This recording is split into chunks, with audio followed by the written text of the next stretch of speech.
The municipality boasts stunning landscapes of rivers, valleys, and rolling hills.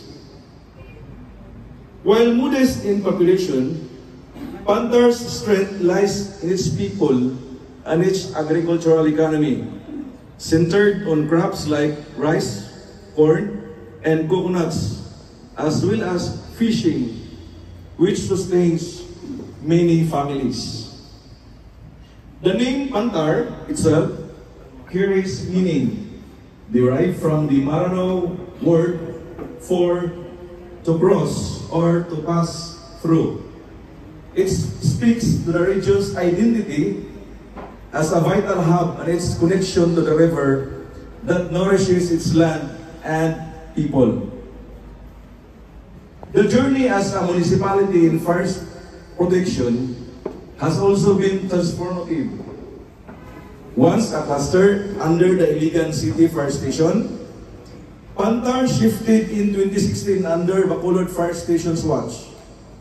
A year later, on October 26, 2017, we transitioned to Kauswagan Fire Station through Bureau Order ALFS 2017-053, signed by the former Fire Director Leonardo R.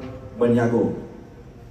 Most recently, on February 19, 2024, the Baloy Fire Station took on this responsibility, reflecting the Bureau of Fire Protection's dedication to ensuring safety across our communities.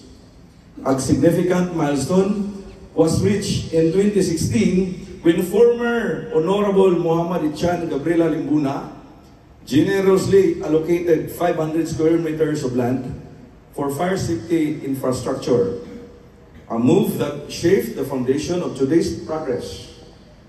This gift was received by Fire Senior Superintendent Domingo V. Tambalo and marked the beginning of a new chapter for Pantar. Under the visionary leadership of our OIC Fire Chief Superintendent Jesus P. Fernandez, and with the steadfast guidance of our BFP-10 Regional Director, Fire Chief Superintendent Alma Gran Abakahin, MMPA, MPSE, DSC, and Provincial Fire Marshal, Fire Superintendent Butch B. Bauliti, we have pursued the Bureau's ambitious vision of a fire-safe and modern nation by 2034. And here we are today, December 11, 2024, united for the groundbreaking of Pantar's Fire Station. This is not merely about erecting a building. It's about safeguarding lives, fostering resilience, and building a stronger, safer future for everyone in our community. Alhamdulillah, as we stand in this historic moment, we celebrate the culmination of hard work, collaboration, and shared purpose. Together, inshallah, we will continue to build a brighter, safer tomorrow. Thank you, and may we all remain steadfast in our commitment to progress and safety. Maayong hapon na itong tanan. Maraming salamat, sir. Let's proceed for the message of support.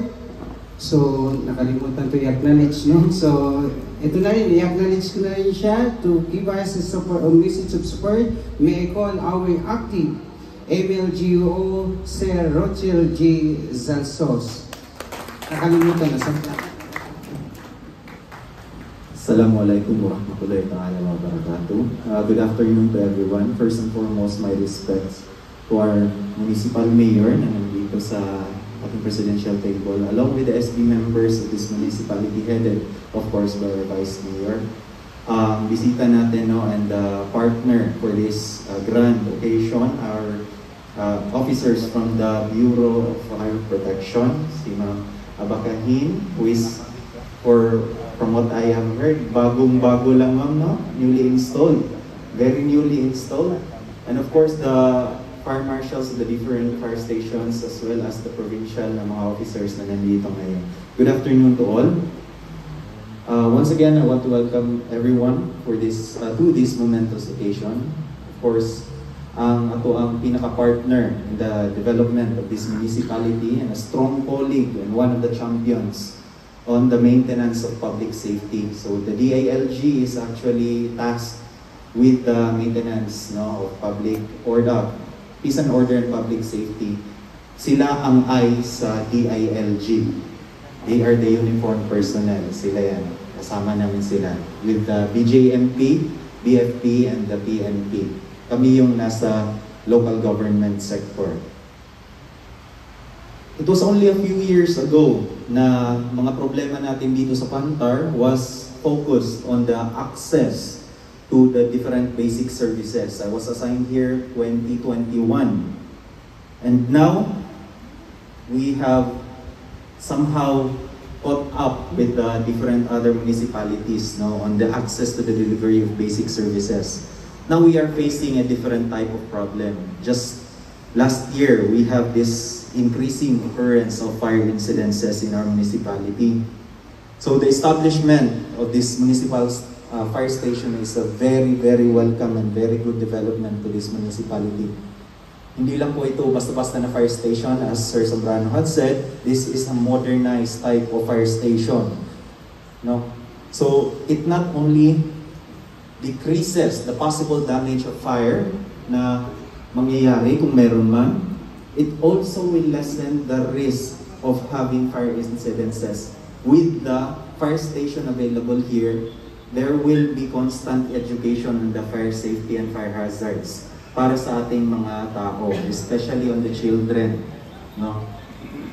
So, since we already are facing a different kind of problem, medyo indicator to na there is something negative na going on. That's why the fire station is being established. But it also means another thing. It also means that the municipality is currently facing a problem that indicates a positive in its development. Ano ba yung positive? It's comfort of the people. Meaning yan, yung causes ng fire hazard are mainly because of appliances and electrical systems. So, ang ibig sabihin yan, the people of Pantar are enjoying a more comfortable life than when wala pa tayong masyadong mga fire incidents. So that's a good development. And now, having a fire station here could maintain the comfort of the people as well as lessen the problems that will arise from the comfort and living of our people. So this is a very good development for us. One of the dreams of the municipality is to have its people living happily and comfortably. So the establishment of this municipal fire station can only be seen as an advantage to the people and the municipality of Pantar. Once again, I would like to thank the Bureau of Fire Protection, a sibling bureau in the DILG, for this wonderful endeavor. Good afternoon to all of you. Thank you very much, sir. Another message of support from the Provincial Fire Marshal of Lanao del Norte, Fire Superintendent Butch B. Boliti.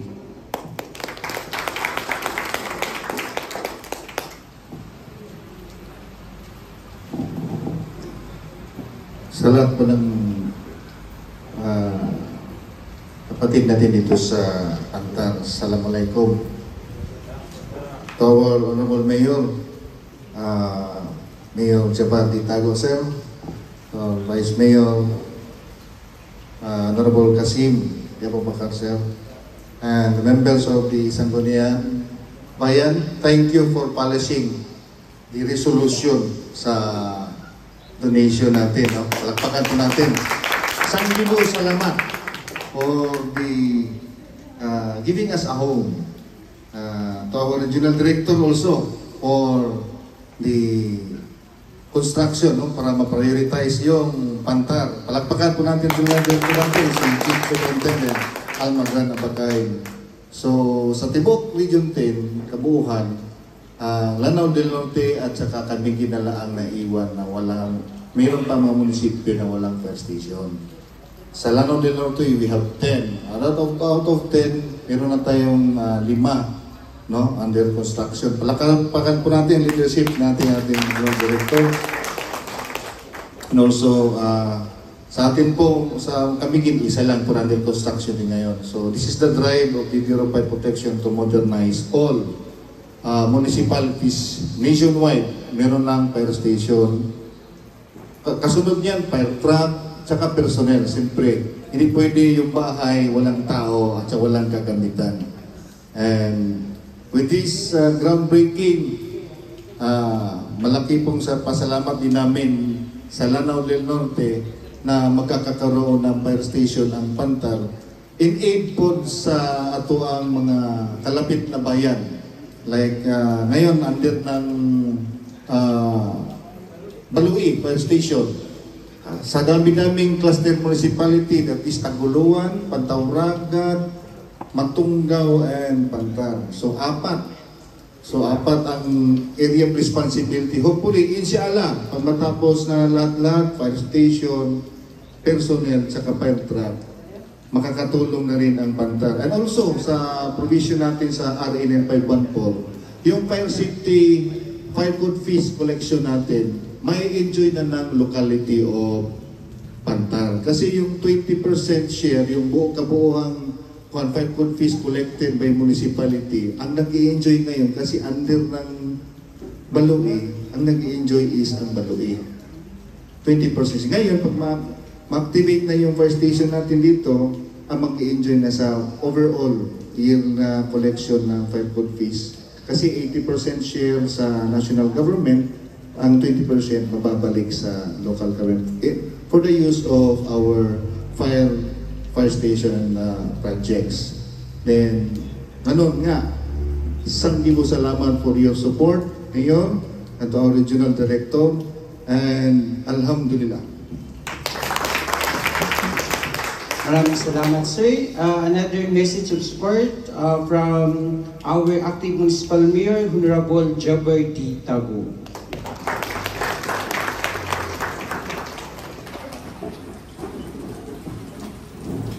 Appreciative, nakurat ko na nitinog. Ako na anad. Muna-muna pag si Gobernador. Ako na anad, ma'am.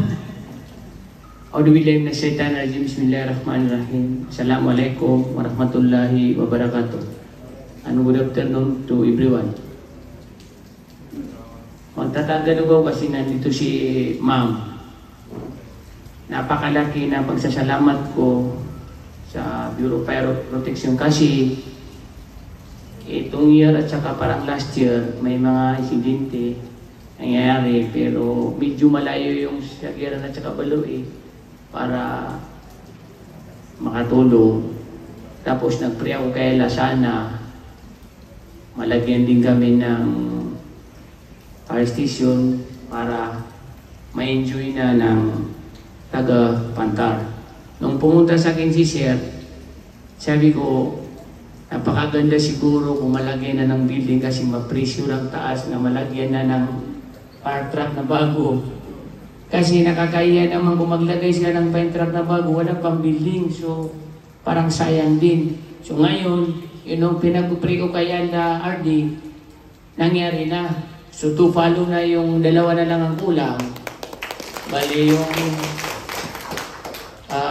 personnel at saka yung fire truck. Kasi nag-courtesy din sa akin nung yung contractor RD. Sabi ko sa kanila, ipakuha na natin yan para matapos. Kasi kung lumabas yung construction is sa January 12, hindi mo ka pwede mag-implement kung walang exemption sa makangingin ka ng clearance sa COMELEC. So ngayon, ang saya ko ma'am kasi yung Pantar parang fifth municipality ngayon lang tumaas ng fourth class municipality. So ang laki ng pagkasasalamat ko talaga sa Bureau of Fire. Bakit? Kasi yung dating pangarap lang ngayon nandito na. Tapos napakalaki ng bridge ng Pantar. Pumunta ka pa ma'am, regional director, pumunta pa yung provincial director, yung mga kaibigan natin sa Bureau of Fire. Tapos hindi na kami mahirapan kukuha kami ng clearance. Hindi na malapit, may stress kami. Ang layo. So, maraming salamat talaga sa inyo. Sana ma'am, sa mga kapwa kong taga-gobyerno, hindi kayo magsawa sa pagsuport sa Pantar. Kasi yung problema ng Pantar ng 40 years, halos ako lahat din nagsulya. Di ba in-explain ko siya? Kasi dati, walang ringing card dito, walang klaro yung opisina, wala nga pumupunta dito ng taga-region. Takot sila kasi dati nagkagulo-gulo. Nung makaupo ako, medyo naayos natin. So magpapasalamat din ako sa 21 barangay, sa pamumuno ng pinsan kong EBC, at saka sa 8 konsyal sa mga SB, sa pamumuno ng Vice Mayor. Ako po dugangan, akong wife, niyang papa. So, kawawan man ko lang nung 9 na kawawan month lang ng wedding namin ng wife ko. So, napakalaking bliss.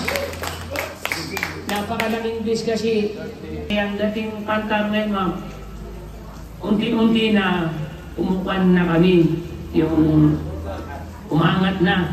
So ngayon, napaka-happy ko talaga kasi nakita ko na nandito na yung building ng Bureau of Fire. So mahihiya siguro ang PNP kasi nag-groundbreaking na yung Bureau of Fire. So maraming salamat Ma'am Almagdan Abakani, Ma'am Regional Director. Hindi namin makakalimutan na talagang pumunta ka pa dito para sa groundbreaking. At saka sa aking amigo ng probinsya, si Butch Puniti. Sir, maraming salamat sa lahat ng pumunta dito. Hindi namin makakalimutan. Ito, imamarka ko ito sa kwan ko na November 11, ang groundbreaking ng December. Kasi narong yung kapatid ko, kaya next nila sa akin, November 11, tapos kayo na. Kaya ngayon, ako yung sa akin ang feedback, December 11, malapit din yung swerte siguro sa akin yung December. Kasi birthday ko December 20. Tapos yung mitis ko December 20. Ika lang yung age namin. Tapos yung groundbreaking, December 18. So, yung December, more blessing sa akin. So, huwag kayong mag-alala ma'am dito. Yung ma-assign dito na martial. Sabi saya pa, kahit kusi. May nagkusi sa inyo dito, isimu nyo sa akin. Pagsusuntokin ko sa harap nyo. May kahit kusi lang, hindi na kailangan na i-trade pa kayo. Kusi lang, isimu nyo sa akin. Pagsusuntokin ko sa harap nyo kahit sino dito. Kasi pinakayaw ko, yung penetrate, yung naggumagawa ng kabutihan. Yung ang pinakayaw ko. Yun ang ma-promise ko sa iyo, ma'am. Yung building, hindi madidili dahil sa amin. Baka madili siguro sa kontraktor. Kung sabihin man ng kontraktor na may nanggugulo dyan, sabi niya sa akin, itatali ko yung tao nanggugulo dyan mismo sa building na yan. So, wala ka na masyadong isipin kasi mahihiya ko o ma-stress ka pa. Kung sa papel naman na kailangan sa munisipyo, kahit Sunday, magparilis ako ng papel para na hindi madili. Yung wala din kasi nakakaya naman na baka sa amin na madili pa yung project. Nung pumunta nga sa akin ng kontraktor nung 1 yata, sabi ko sa kanya, sabi ko sa ibig ko, puntaan mo, clear muna, tapos para wala tayong problema. Binigay ko din yung number ko. Sabi ko sa kanya, kung may problema na hindi mo ma-handle o hindi ma-handle ng ugangan ko na vice mayor o mga konsyal or barangay, ako mismo yung tawagan mo. Ay para at least ma-handle ko. Pero hindi siguro abot kami ng ganun. So, maraming salamat sa lahat ng nandito ngayon. Ang araw na ito ang simula na Pantar na mayroon na tayong fire station, tupalo na yung parcel, tapos yung fire truck na bago kasi mahiya naman si Ardi na ibigay na sa akin ng bago. So, maraming salamat. Salamat na ito mga patuloy. Assalamualaikum warahmatullahi wabarakatuh.